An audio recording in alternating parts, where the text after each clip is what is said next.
Hiya, this is Christine from the Healing the Code, and I just discovered yesterday that the coroner's report was out for the Nicola Bulley case. 2 seconds, let's look at my pod in here.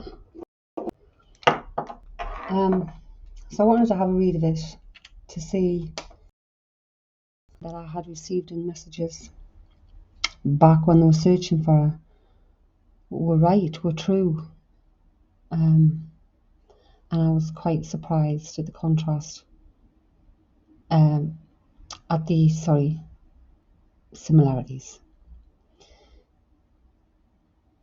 So I'm going to read you through the coroner's full report, and in the comments after this video I'll put the links to my follow-up reading on YouTube, which was a follow-up reading to the intercepted reading on the pendulum where Nicola Bulley information came through originally, which brought my attention. And from that video you'll be able to get the original reading information, link for that. But anyway, here we go. So the coroner's full conclusion as he rules Nicola Bulley's death was accidental after falling into the river wire.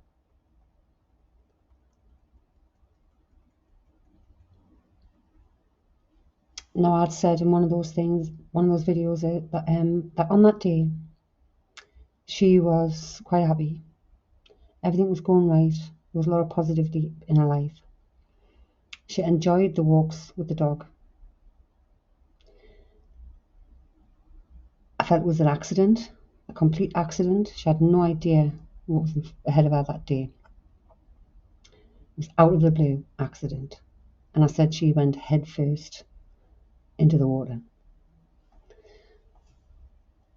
The death of mum of two, Nicola Bulley, has officially been recorded as accidental. Dr. James Adderley, Senior Coroner of Lancashire, delivered a conclusion of accidental death after listening to 2 days of evidence. The coroner concluded there was no third-party involvement and no evidence to support suicidal intention, leaving a tragic accident as the only possible explanation. Mortgage advisor Nicola, 45, had taken dog Willow for a walk after dropping her daughters at school on the morning of January 27th. She was last seen alive at 9:10 a.m. by fellow dog walker Claire Chisholm. 8 minutes later, she turned up the volume on her mobile phone, which was connected to a Microsoft Teams call. At some point within the next few minutes, she placed the phone on a bench at the side of the river wire and placed Willow's harness on the floor. Her partner, Paul Ansell, told the inquest the harness was removed when passing through the gate to stop it getting caught on any bushes, as the dog is erratic. He speculated that Nicola may have placed the phone down on the bench to allow her to attempt to put the harness back on Willow. This was something I said in my video, that she'd gone to put the harness on Willow.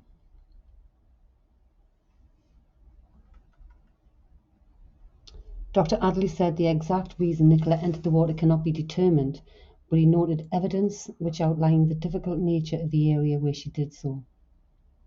This included an almost vertical drop and a base where a stone wall had been built to prevent further erosion, but had no footholds or handholds. As such, falling here would lead to entering the water. And in my thing I said she toppled into the water. She didn't slide in, slip in, she toppled in head first. Concluding the inquest into her death at County Hall, Preston, he expressed his condolences to the family who were present throughout the hearing. He recorded her death as accidental as she fell into the river and suffered cold water shock, ruling out suicide. He said, excluding a couple of comments over the Christmas period when she was acting out of character and were treated as throwaway comments, there was no indication of any intention to take her own life.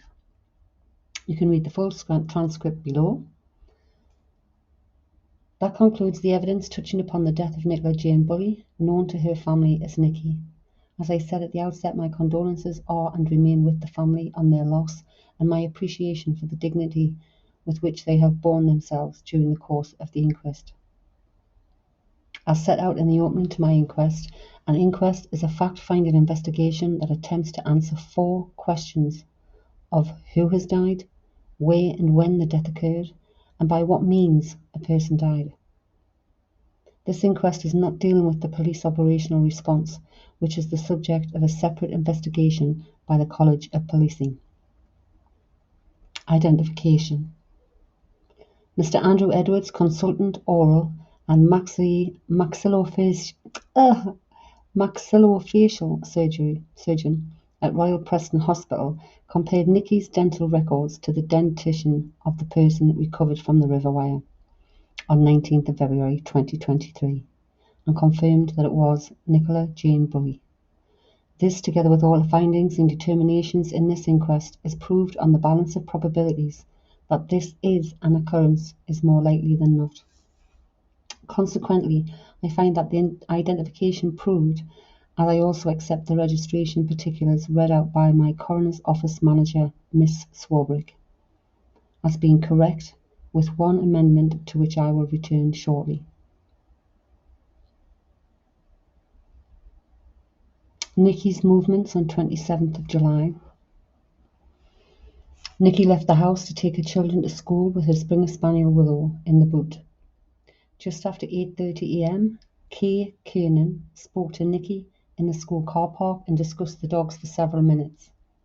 Nicky then walked up Garstang Road and turned right onto the path which joins up the path coming in from Allotment Lane, and then proceeded to walk in a clockwise direction around the outside of the 2 fields on her usual 2 laps. Nicky was last seen alive by Claire Chesham, a fellow dog walker, at approximately 9:10 a.m.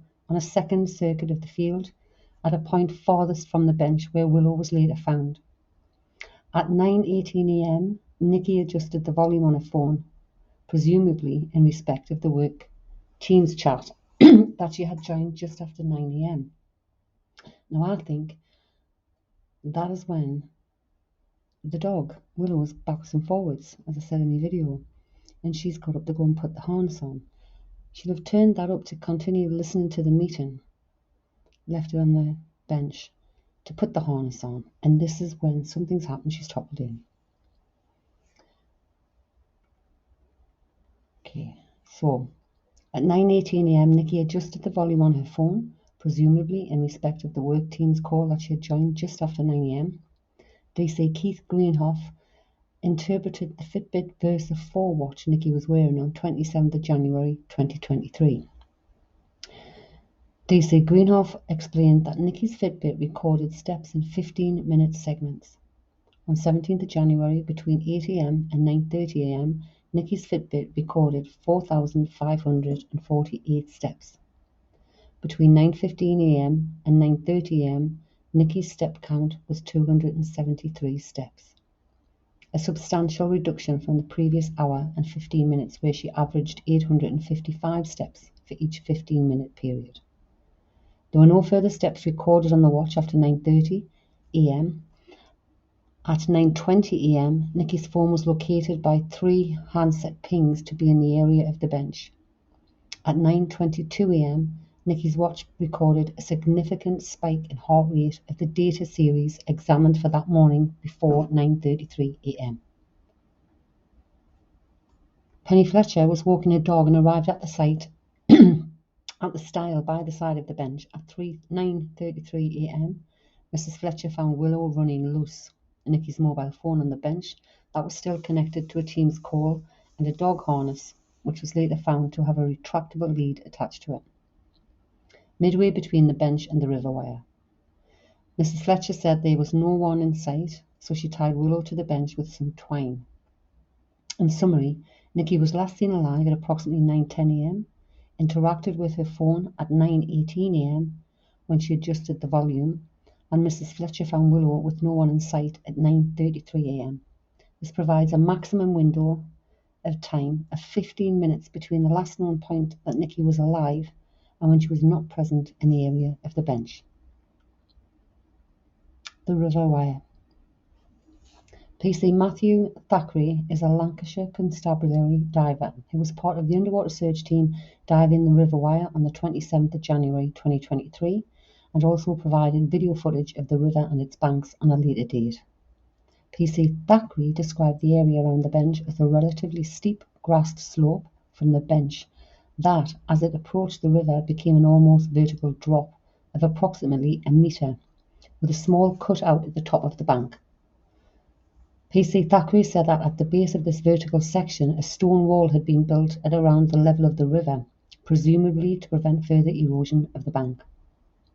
This provided no footholds to climb out of the water, as well as there being no handholds at this point.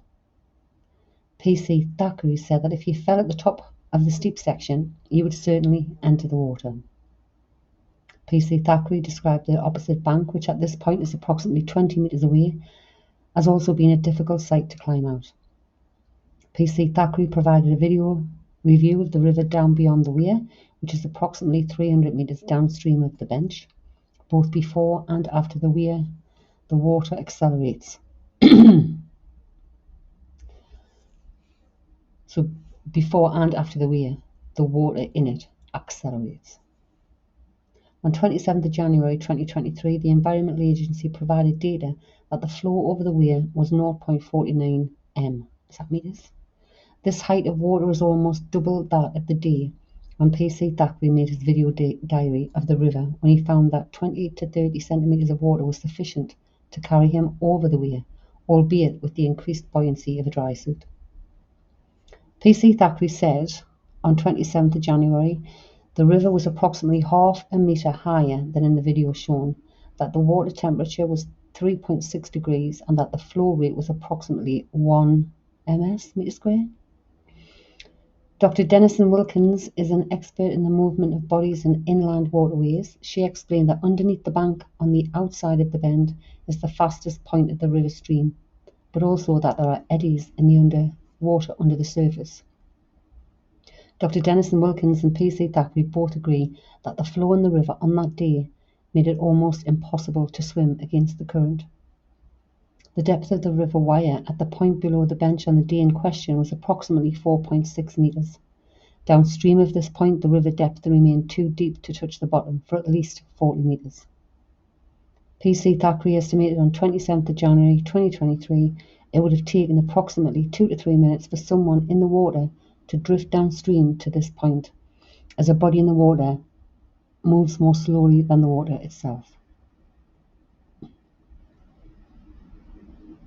Cold water immersion. Professor Mike Tipton is a professor of human and applied psychology, and Dr. Paddy Morgan is a consultant anaesthetist. Both are world-class experts in the study of the effects of extreme environments on the human body. As the evidence was intertwined, I do not propose to separate the individual expert evidence. They explained that when a person is suddenly immersed in cold water, receptors just under the surface of the skin trigger a reflex that results in a substantial release of adrenaline. Rapid gasping of 1 to 3 breaths followed by uncontrolled ventilation and a rapid elevation of heart rate and blood pressure, which collectively is termed cold water shock. The water temperature of 3.6 degrees on the 27th of January would have elicited a powerful response in Nikki.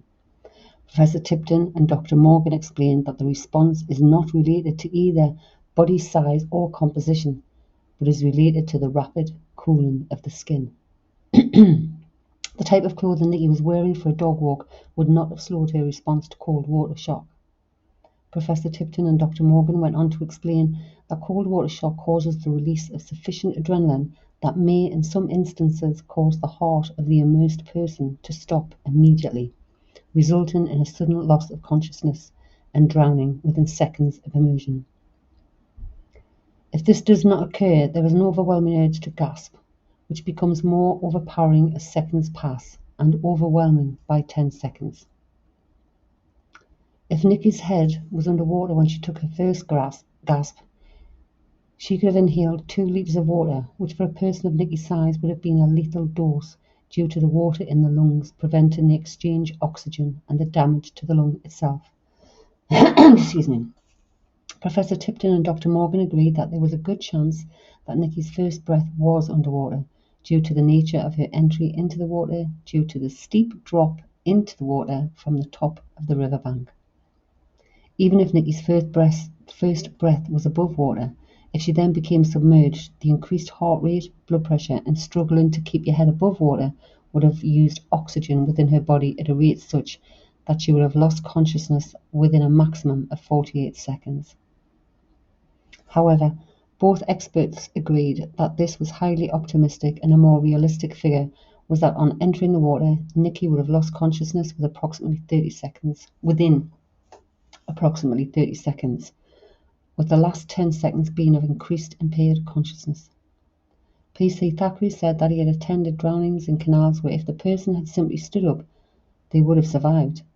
But such was the shock of immersion that a person did not take the simple step of standing up and instead drowned. Consequently, whether or not Nikki's first breath was above or below water, she would have lost consciousness and would have died before reaching the first point in the river Weir where she could have touched the bottom. Dr. Armour explained that Nikki suffered from no natural disease that caused or contributed to the death. Dr. Armour also reviewed the toxicology that showed that Nikki had therapeutic levels of paracetamol and propranolol in her bloodstream. Dr. Armour also stated that at the time Nikki entered the water, she had no alcohol in her bloodstream, the very low levels of alcohol found after death being due to decomposition. Dr. Armour, from her findings at post-mortem, concluded that the cause of death was due to drowning. Professor Tipton and Dr. Morgan agreed that Dr. Amore's findings were what they would have expected in a person who had drowned.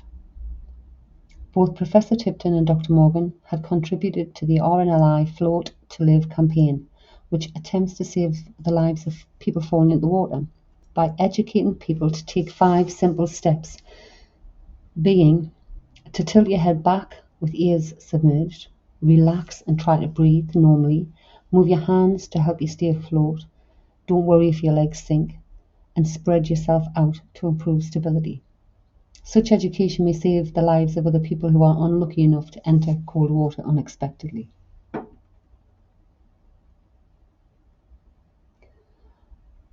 The Fitbit Versa 4 data. On 27th of January 2023, Nikki was wearing a Fitbit Versa 4 watch that has the ability to count steps, measure heart rate, and blood oxygen saturation. The measurement of heart rate with blood oxygen saturation is achieved by shining different coloured lights into the skin and measuring the return in light. These watches are not equivalent to the type of medical equipment that would monitor your heart rate or blood oxygen saturation in an NHS hospital. Furthermore, these watches are designed to provide information to a person who is alive regarding their physiological status. These watches were neither intended to assist in the diagnosis of death nor the timing of death. Google has provided considerable assistance in trying to understand the function of these watches to allow some interpretation of the data. In respect of both heart rate and oxygen saturation, extremes of temperature in either the environment or a person will affect the readings, as will any water flow passing between the watch and the wrist. D.C. Keith Greenough found that when the watch was attached to an inanimate object in still water, no heart rate could be obtained. However, a heart rate could be generated with the watch attached to an inanimate object if water flow around the watch was created. This explains the continued heart rate monitoring of the Fitbit watch after the point that Nikki was known to be missing and in the water. At 9:22 a.m., there was a significant spike in the heart rate, with a substantially increased heart rate being a feature of cold water shock. Subsequent spikes were noted, but the Fitbit Versa 4 also monitors the reliability of the data with confidence levels of 0 to 3. Consequently, although there are heart rate elevations after 9:33 a.m., this is when Nikki was in the water, and the readings are considerably less reliable due to the temperature of the water, the cooling effect on the Nikki's skin, and the interference with readings as the water passed between the watch and the wrist. So the thing, she's hit the water at 9:22 a.m. The Fitbit was still picking up heart elevations after 9:33 a.m. So that's like 11 minutes at least after she went into the water. And in my reading, I said I feel like she was confused and so she was trying to get down the bank, but there was nothing to get a hold of. So if those elevations were a panic. Third-party involvement. All of the witnesses who were in the area at the time, which included Richard Fife, Claire Chesham, Penny Fletcher, Susan Jones and Roger Jones, did not note anyone suspicious or acting unusually in the area of the field in which Nikki was walking. Detective Superintendent Rebecca Smith reported that there was CCTV coverage of 3 of the 4 entry points to the field in which Nikki was walking, which shows no one unusual in the vicinity contemporaneously with Nikki's chosen route. The remaining entrants had CCTV footage in one direction, and this also produced no evidence of any unusual individuals in the area at the relevant time. In addition, Lancashire Constabulary contacted the 700 cars that passed that area of the Garstang Road in the relevant time period and analysed the dashcam footage, which also produced no unusual persons in the area at that time. Superintendent Smith also confirmed that no intelligence gathered by Lancashire Constabulary from other sources indicated third-party involvement. Dr. Armour, Home Office pathologist, said that there was neither evidence that Nikki was assaulted on the morning of 27th nor that any third party was involved in Nikki's death. Although Veronica Clayson and Helen O'Neill at approximately 9:40 a.m. both heard a scream, it was not of a nature that caused either concern and was located in an area some distance from where Nikki had entered the water. Also, for the reasons that I have explained, by the time the scream was heard, Nikki was probably already dead. I do not doubt that these ladies heard a scream and were quite right to report it to the police, but it was not relevant to Nikki's death. Consequently, there was no evidence to support that a third party was involved in Nikki's death. Findings and conclusion. As I have said, I am satisfied that I have been dealing throughout with Nicola Jane Bulley. The cause of death is drowning. As to where and when and how Nikki came by her death, my view is that Nikki arrived at the bench having taken 273 steps after 9:15 a.m. The last known interaction Nikki made with her phone was 9:18 a.m. At 9:22 a.m., her Fitbit recorded a significant spike in the heart rate consistent with what might be expected with cold water shock. There is no evidence as to why Nikki entered the water, as the telephone was still on the bench connected to the team's call. Paul Ansell explained that it is possible that Nikki was trying to put the harness onto Willow when something occurred, but equally something may have happened that caused Nikki to drop the harness. For this reason, I do not consider the evidence as sufficient to conclude on the balance of probabilities what occurred that led to Nikki's entering the water. Consequently, although the finding of the dog harness dropped halfway between the bench and the river wire is unusual, it is also unexplained on the balance of probabilities. Consequently, I find that on 27th of January 2023 at around 9:22 a.m, Nicola Jane Bulley fell into the river wire close to St Michael's and died almost immediately. Consequently, I will alter the date of death in the registration particulars to 27th of January 2023 rather than the date on which she was recovered from the river on 19th of February. In turning to the conclusion, what used to be termed a verdict, the first conclusion I should consider is that of suicide. There is an absence of any evidence that would suggest that Nikki was contemplating suicide on the 27th of January 2023. Excluding a couple of comments over the Christmas period when she was acting out of character and were treated as thrown-away comments, there was no indication of any intention to take her own life. Her behaviour in the week before her death was back to normal.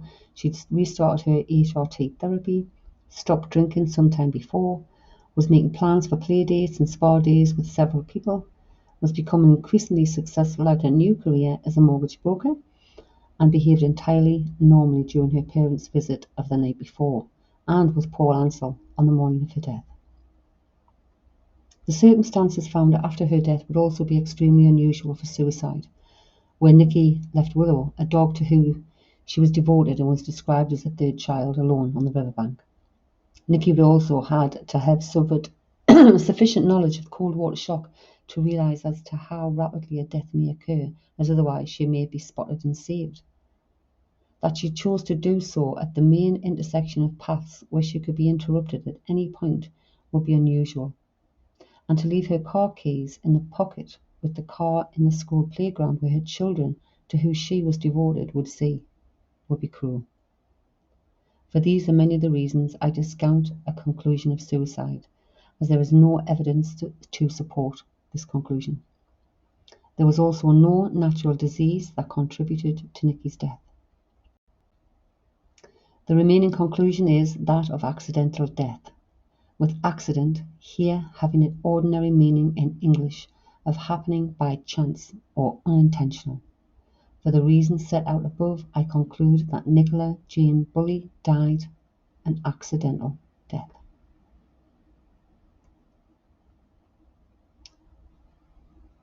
And then they go on to help thank the family for and the police and everything. But literally, this literally shocked me to the core. The only thing that's not mentioned in here is whether or not there was a break in a leg. And on the message I received, as if it was coming from Nicola herself. Because I was like thinking, is she still alive and stuck? Was a break.